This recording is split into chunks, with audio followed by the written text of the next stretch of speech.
रात्रंदिवसा देवा तुमची मूर्ती ध्यानात, त्याचा लागेना अंत, त्याचा लागेना अंत.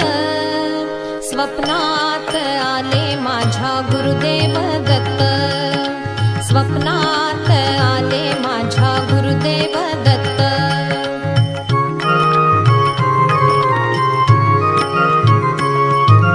दिव्य स्वरूपी सडा टाकत होते अंगणात, अल्लख म्हणून भिक्षा मागत आले दारात.